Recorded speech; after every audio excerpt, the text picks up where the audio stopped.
దీని మీద పైన గారు నువ్వు చేయలే ఆడించి సిలిండర్ ಹೇಗೆ అందరూ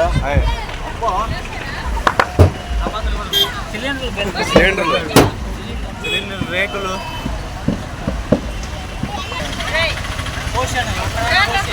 ఇలా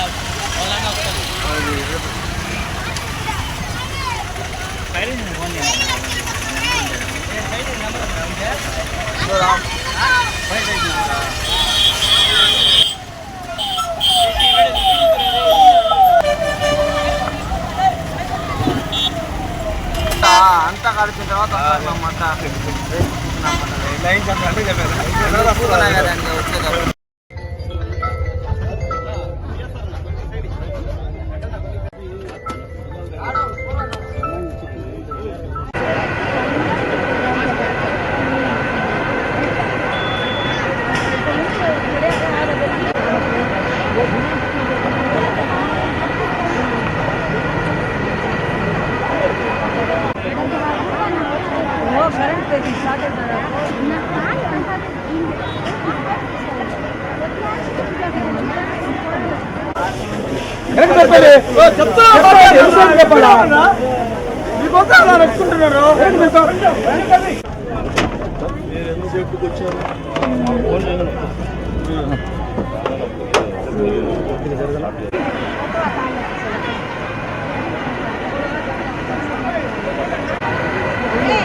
వచ్చేటప్పుడు ఇక్కడ ముందు పంపించాలి కదా హాస్పిటల్. ఏంటి ఆటోలో తీసుకెళ్ళి ముందు అర్జెంట్ హాస్పిటల్ ఒక ఆటో అన్న పిలవండి పైన నడవగలదు కదా.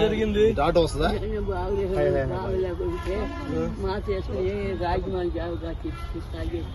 కనుక్కున్నాను వెనక నుంచి మనకు వచ్చింది పైకి వచ్చిన దాకా నాకు తెలియదు సార్. నాకు జయమ్మ పైకి మంట వచ్చిన దాకా నాకు తెలియపోయింది. ఈ పక్క నుంచి మంట వచ్చేసింది.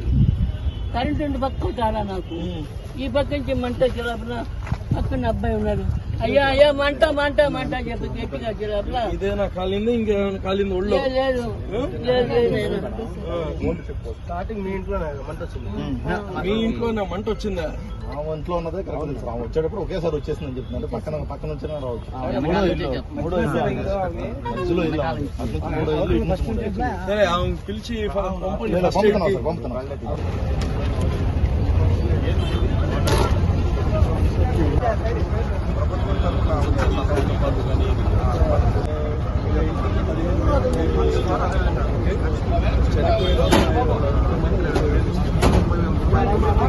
గవర్నమెంట్ నుంచి 5,000 ఉందండి.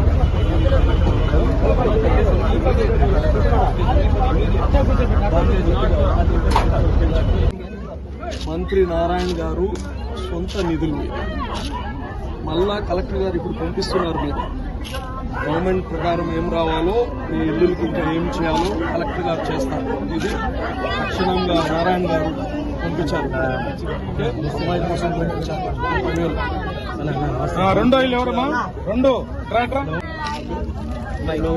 మనం ఎవరు ఏం చేయలేము. ఆమెకి కొద్దిగా ఘనంగా చేసే పనులు ఘనంగా చేయండి. నెక్స్ట్ ఇంకో ఇల్లు ఎవరు ఎవరు అమ్మాయి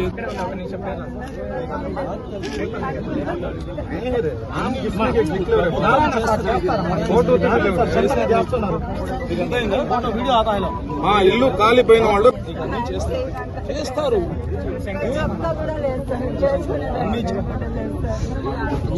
యాక్సిడెంట్ అయిపోయింది.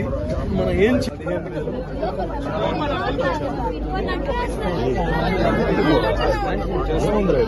అలా అంటే ఎప్పుడో కాదు. ఏం చేయాలి? నెల్లూరు నగరంలో బర్మాషాల్గుంట అనే ఈ ప్లేస్ లో 13 ఇల్లులు కాలిపోయాయి. Short circuit. అక్కడ ఉండే పేదవాళ్ళందరూ సర్వస్వం కోల్పోయారు. దురదృష్టం ఇది. ఇంకా బాధాకరమైన విషయం ఏంటంటే అందులో ఒక హ్యాండిక్యాప్డ్ అమ్మాయి ఉంది. 30-34 సంవత్సరాల వయసు ఉండే అమ్మాయి నాగలక్ష్మి. తను సజీవ దహనం అయిపోయింది. చాలా బాధాకరం. ఇది షార్ట్ సర్క్యూట్ వల్ల జరిగింది. సమయానికి ఫైర్ ఇంజిన్ వాళ్ళు వచ్చి అన్ని ఫైర్ డిపార్ట్మెంట్ అన్ని చేశారు. అలాగనే స్థానిక ఎంఆర్ఓ రెవెన్యూ వాళ్ళు కానీ వచ్చి మొత్తం అసెస్ చేస్తున్నారు. ప్రభుత్వం నుంచి ఇచ్చే ఎక్స్గ్రేషియాయే కాకుండా మంత్రి నారాయణ గారు తన సొంత నిధులతో ప్రతి ఇంటికి 15,000 రూపాయలు చొప్పున ఇప్పుడే ఇవ్వబోతున్నాము. అదేవిధంగా ఆ నాగలక్ష్మి ఎవరైతే అమ్మాయి చనిపోయిందో వాళ్ళ కుటుంబానికి ఒక 30,000 రూపాయలు. చాలా బాధాకరం. దుర్నష్టమైన ఘటన జరిగింది. 52వ డివిజన్లో బారాషాల్గుంటలో పేదరికంలో ఉన్న వాళ్ళు నిరంతరం బయటికి వెళ్ళి జీవన ఆధారాలను గడుపుకునే వాళ్ళు. అలాంటి వాళ్ళకి ఇక్కడ చిన్న షార్ట్ సర్క్యూట్ జరగడం, వెంటనే ఆ నిప్పులు అల్లుకోవడం, దాదాపు 5-6 గ్యాస్ సిలిండర్స్ పేలిపోవడం, 13 ఇల్లు పూర్తిగా వాళ్ళ బట్టలు కానివ్వండి, అదేవిధంగా వాళ్ళు వాడుకునే వస్తువులు కానివ్వండి, అక్కడికి ఒక చిన్న స్కూటీతో పాటు అన్నీ కూడా తగలబడిపోవడం జరిగింది. ఇది ఇమీడియట్గా మా మంత్రివర్యులైన నారాయణ గారికి తెలియపరచడం జరిగింది. ఆయన ఇమీడియట్ చర్యగా అజీజ్ గారి ద్వారా ఇక్కడ ఉన్న వాళ్ళందరికీ ఆయన సొంత నిధుల కింద 15,000 లెక్కన ప్రతి ఒక్క ఇంటికి ఇమ్మీడియట్గా వాళ్ళు రెస్క్యూ అవ్వాలనే ఉద్దేశంతో ఆ అమౌంట్ ఇవ్వడం జరిగింది. దీంట్లో ఇంకొక బాధాకర విషయం ఏంటంటే ఒక వికలాంగురాలు ఇంట్లో నుంచి బయటికి రాలేక అక్కడికక్కడే చనిపోవడం కూడా జరిగింది. ఆ అమ్మాయికి ఆ కుటుంబ సభ్యులందరికీ